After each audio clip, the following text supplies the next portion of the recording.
Good morning, and welcome to Mount Vernon Unitarian Church. My name is Becky Brandt, and I'm a member of this congregation. We're so happy that our minister in residence, Ebony C. Peace, is in the pulpit today, and that we are sharing the talents of Linda Davidson and Rhea Yang. So thank you so much. Ebony C. Peace is a lay community minister and managing director of Sunstone Chapel, a ministry focusing on helping small congregations thrive. She's a certified senior professional in human resources, clinical sociologist, adult Our Whole Lives sexuality facilitator, and former special advisor to the board of the Unitarian Universalist Society of Community Ministries. She was awarded the Charles Billings Prize for Excellence in Preaching by Meadville Lombard Theological School in 2022. A lifelong Unitarian Universalist from Maryland, she holds a BA in Sociology, an MS in Strategic Human Resources and Organizational Development, and a Master of Arts in Leadership Studies from Meadville Lombard Theological School. She completed her seminary internship at All Souls Church in Washington, D.C., where she focused on spiritual development, social justice, and worship arts. And we have sound. So whether you are a visitor exploring the possibilities of MVUC or are a longtime member, know that you are welcome, and we're glad you're here. Our church is offering Sunday services both in person and virtually, so whether you're here in the chapel or joining us from home, you are welcome. We gather virtually and in person to recommit ourselves to the ministry of this church, to support one another in our spiritual journeys, to work for justice, to care for the earth, and to build the common good. It is good to be together. I have a couple announcements this morning. There continue to be opportunities to participate in several congregational support group meetings. There are a couple after the service today. There's a Zoom meeting at 4 o'clock this afternoon, and I believe there are sessions next Sunday also. You can check the website for details. And Ebony has her 4th spiritual development workshop tomorrow evening on Zoom. It's about living into the 8th principle, how to deconstruct racism one headline at a time. That's on Zoom at 7 p.m. The link is attainable through the website also. And of course, Tuesday evening is the monthly meeting of our Board of Trustees. And if you're interested in that, the details of that are on the website also. Now, let us turn our hearts and minds to worship.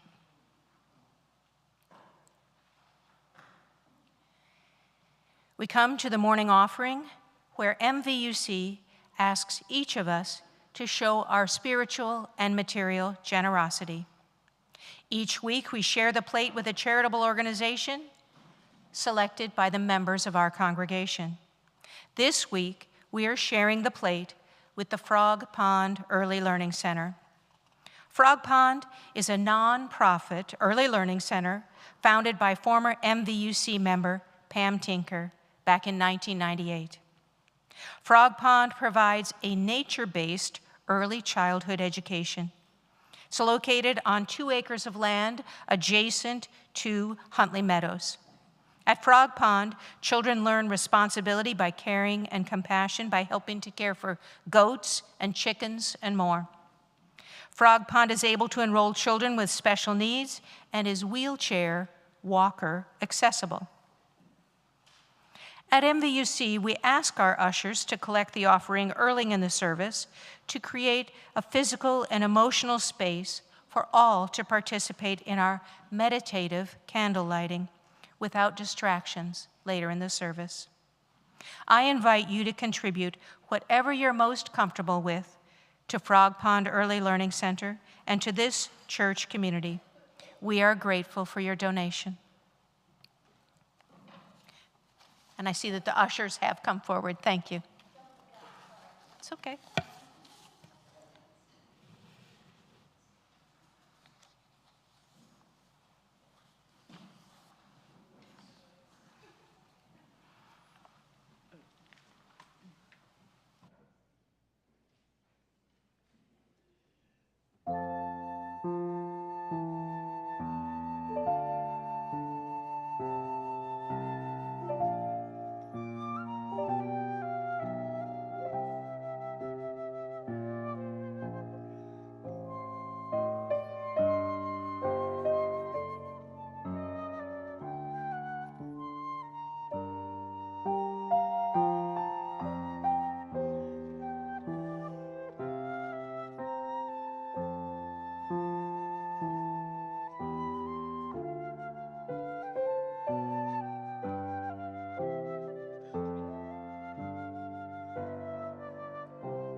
So beautiful.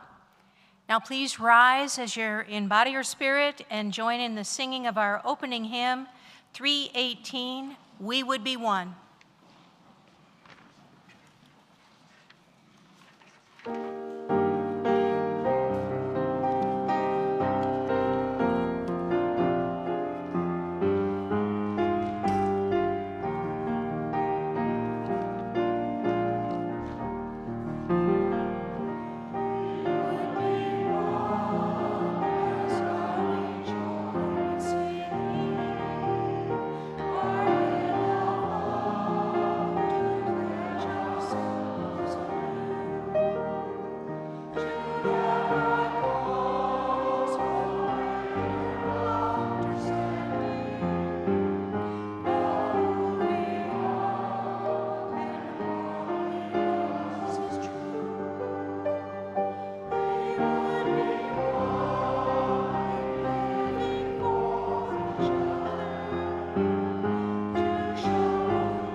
You may be seated.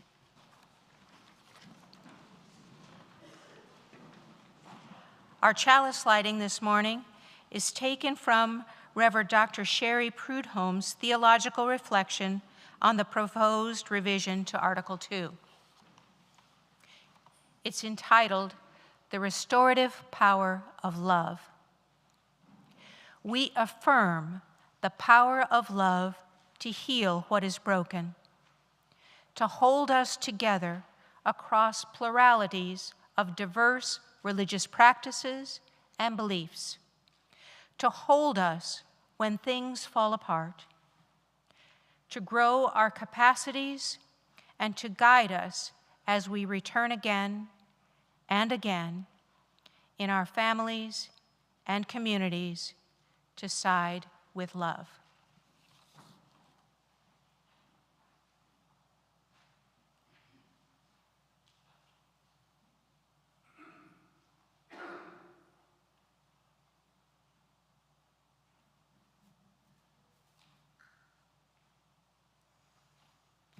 And now if you'd like to rise and join in the reciting of our covenant that is within our hearts and found in the order of service.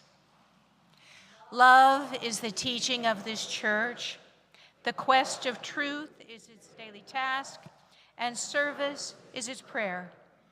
To dwell together in peace, to seek knowledge and freedom, to serve life in community, to the end that all souls shall grow in harmony. This is our covenant with each and with all.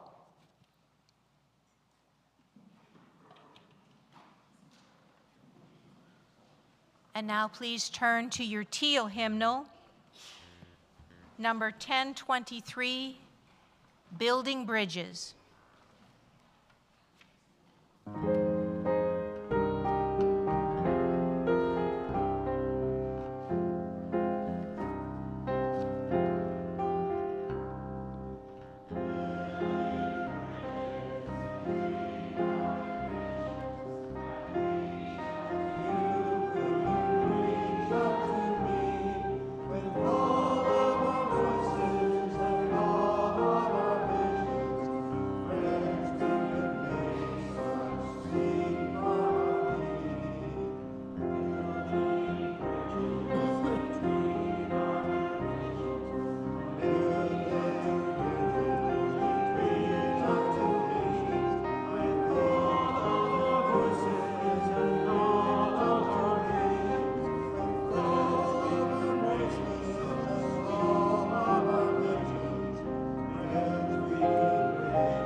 morning. Good morning. Yes. Yes, we're live? Great. Wonderful. So now, let's gather our hearts and minds in a spirit of prayer and meditation. During this quiet time, may our hearts open to love, healing, hope, and possibility. Let's breathe in. Breathe out.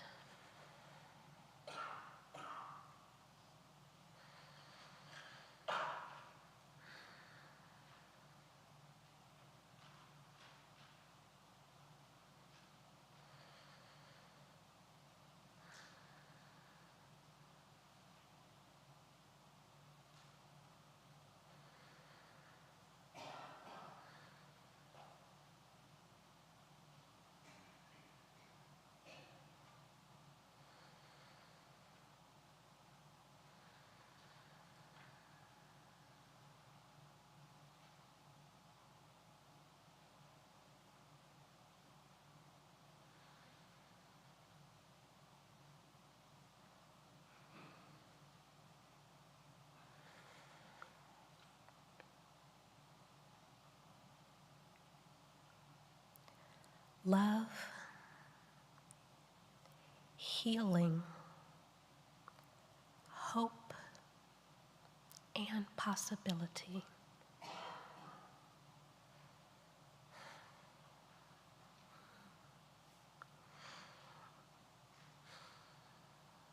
As you are willing and able, I invite you to come up and light a candle as an expression of a special joy or sorrow. This is a ritual of holding space for each other within our community.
And now let us join in the singing of our children out to their RE classes.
Reverend David A. Miller, the senior minister at the UU Congregation of Fairfax, he wrote a profound article on right relationships from the perspective of our faith tradition.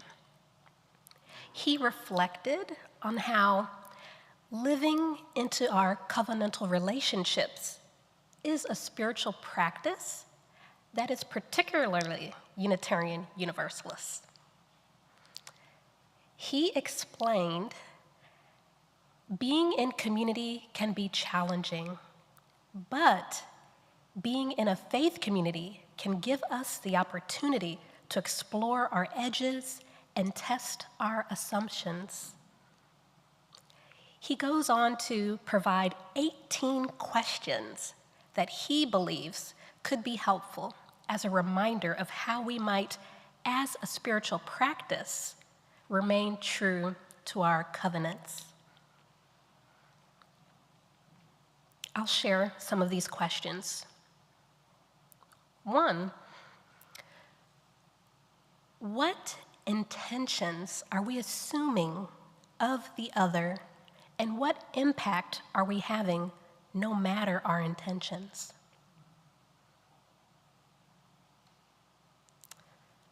Am I communicating directly with the person with whom I am having an issue?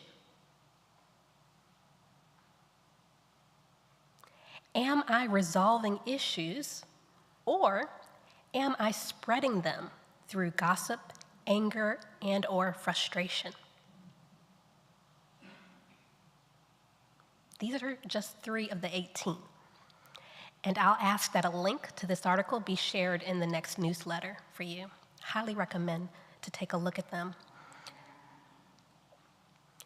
And so these are just some of the questions that he encourages us to ask. Being honest with ourselves and each other helps us stay in covenant. We are a covenantal faith. We are a covenantal people. And this is why last week I spoke about the dance of congregationalism, shared ministry, and love. Because we are independent in our congregational polity, cultivating a healthy community where all voices are heard and valued. This is absolutely necessary. Yet many voices can and often mean many opinions and differences. And this is why our faith calls us to celebrate pluralism, to celebrate differences. And many of you may know that our values went through a revision recently. Though voted on just this past June, those revisions and that process took actually a few years. Lots of input and deep meaning making. In our final revised values, pluralism is listed right there. Our revised values state that in terms of pluralism, and I quote, "We celebrate that we are all sacred beings, diverse in culture, experience, and theology," end quote. I take this to mean that when we reiterate just how fundamentally sacred we all are, this is us naming out loud our inherent worth and dignity. Whether we agree on something or not, regardless of our differences, and the many ways in which we can and do have differences, that we are all sacred, valuable, and worthy of respect and grace. When we examine the definition of pluralism from the lens of political science, for example, the Britannica definition is that pluralism in liberal democracies means power is and should be dispersed among a variety of economic and ideological groups, not just one, not held by a single elite group. And pluralism also assumes that diversity is beneficial to society, that autonomy should be enjoyed by a variety of groups, not just a single group. So in short, how can we discover our own truth and meaning if we can't support tolerance and freedom of belief? We need a safe environment, an accepting place where we can share the truth of our spirits and even the frustrations of our hearts without judgment, without judgment. One more time, without judgment. And with the presumption that we come in peace with good intentions and that we are grounded in good faith. Our challenge is holding space for the differences that separate us while also leaning into the common ground that holds us together. And how do we achieve this? We don't. There is no final destination. It's an ongoing journey that we work on and trod through with each other every day, all the time. I'd like to share 3 more questions from the article on right relationships from Reverend David A. Miller.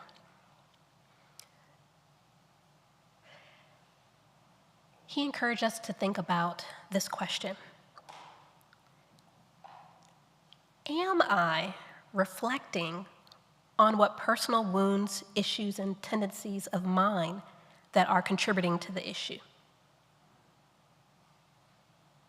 Am I willing to be an active participant and to work in good faith to clear up issues?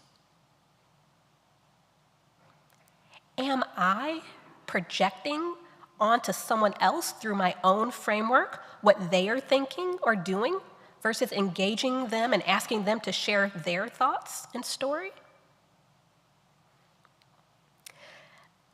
This work in and around honoring diversity of thought, opinion, and experience is how we act on our values of celebrating pluralism.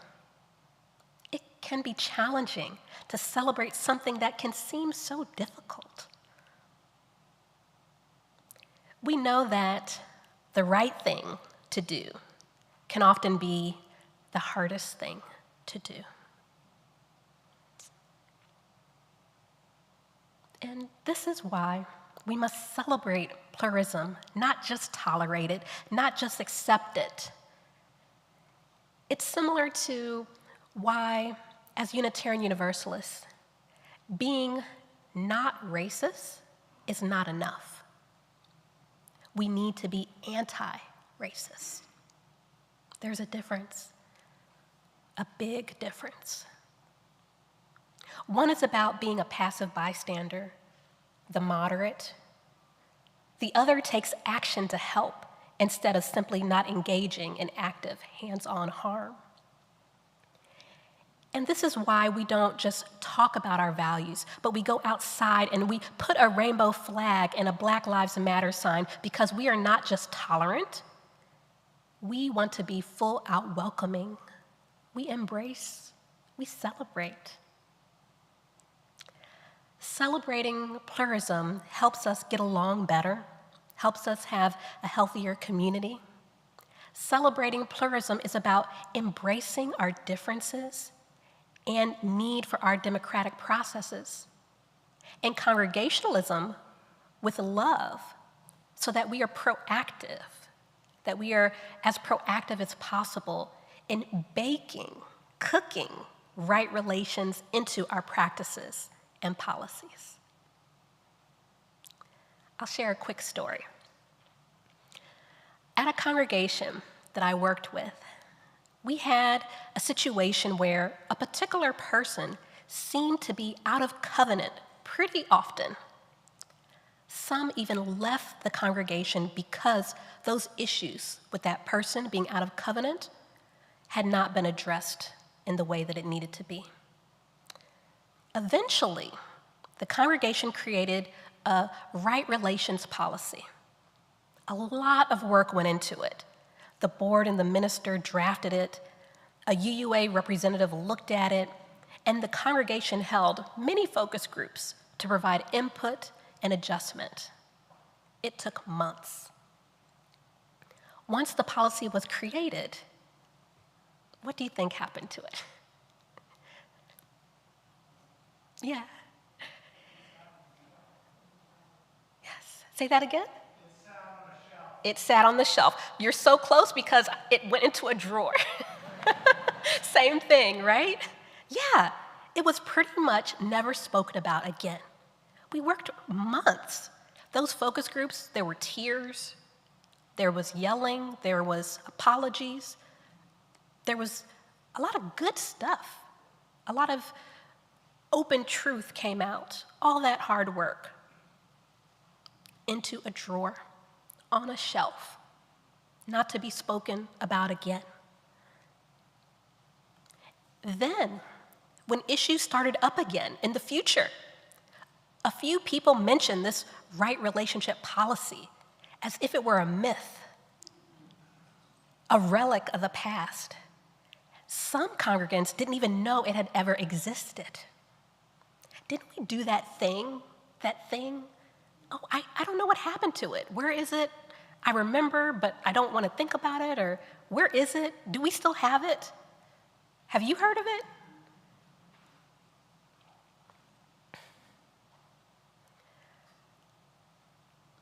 What I learned from this is that having a right relations policy isn't enough. It must be authentically baked into the congregational culture. And this means talking about it a few times a year during prime time, such as during a worship service, talking about it in a newsletter with a hyperlink so people actually know where to get it, having a link to it on the church website. A right relations policy is best when it's elevated to what it truly is, which is a wonderful tool for restoration, covenant, and living our values out loud.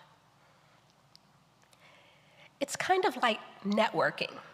When you need a new job or opportunity, it's usually too late to start networking.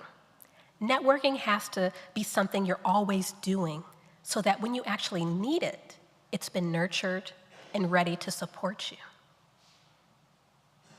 So how might we treat something like a right relations policy? Will it go into a drawer on a shelf? Will we talk about it? Because these kind of policies help us to lean into celebrating pluralism and our differences. Because we can't celebrate it if we don't have the practice on what that looks like, how to do it.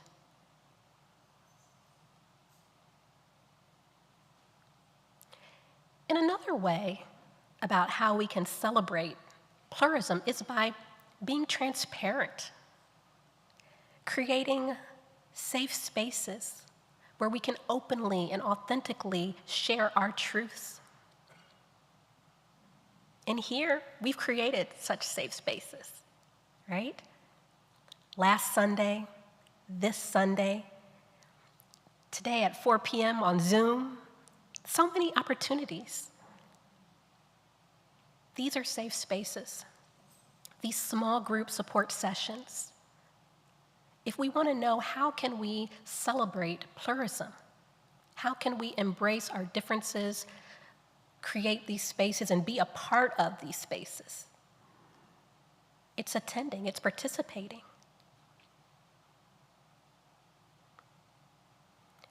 It's about not just thinking about it, talking about it, but being about it. Participate in the process. This is how we lean into our values. Exercise your right relations, your covenantal muscle, because that's what it is.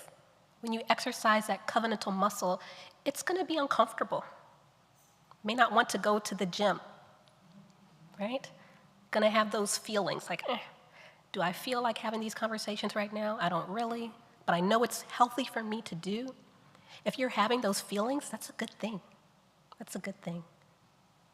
So lean into that. All the more reason to participate. All the more reason to be a part of it. Reverend David A. Miller offers us these additional questions. Am I actually trying to live the principles and values of Unitarian Universalism by acting with compassion, respect, and a high value for our interdependence? Am I actively listening to what others are saying and not formulating a response or the next comment or question while they're talking? Can I let go of my need to control the situation? Can I have disagreements with an individual or group, do so in love and respect, and continue to stay in community?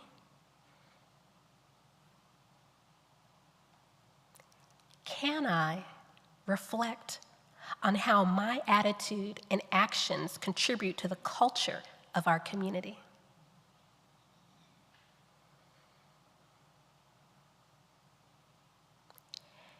Am I willing not to have to be right.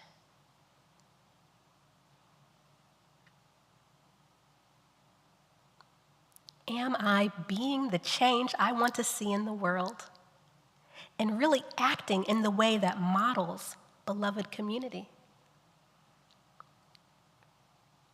And finally, can I remember to ask the question? This one's my favorite. I use this one a lot.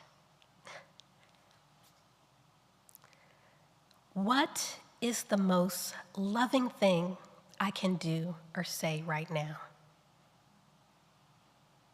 That's my go-to. What is the most loving thing I can say or do right now?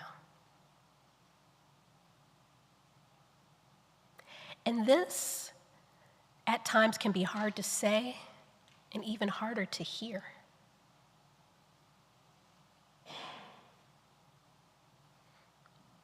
So let's celebrate pluralism and embrace possibility. May we all live into our sacred covenants, into the spirit of our most deeply held values. May it be so. Amen. Amen.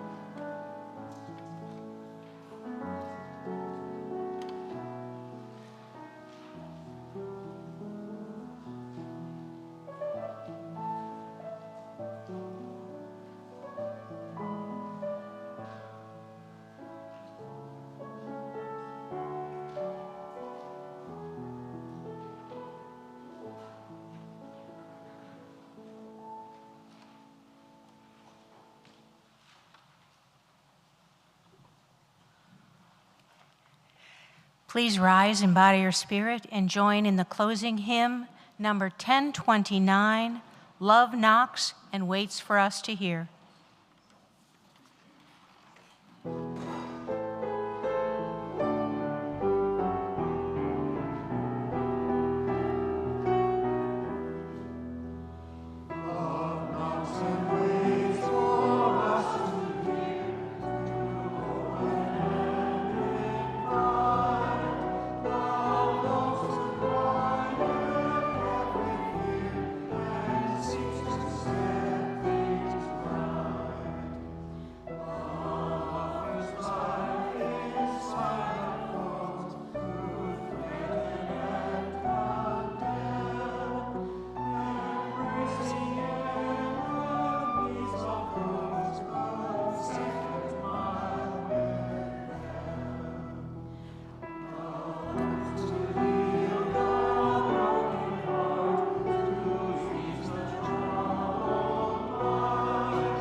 And please share in the words as we extinguish our chalice. We extinguish this flame, but not the light of truth, the warmth of community, or the fire of commitment. These we carry in our hearts until we are together again.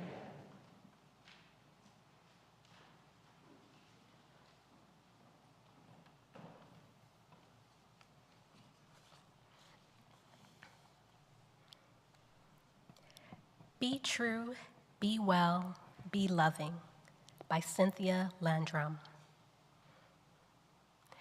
We leave this gathered community, but we don't leave our connection, our concerns, our care for each other, Our service to each other, to the world, and to our faith continues. Until we are together again, friends, be strong, be well, be true, be loving.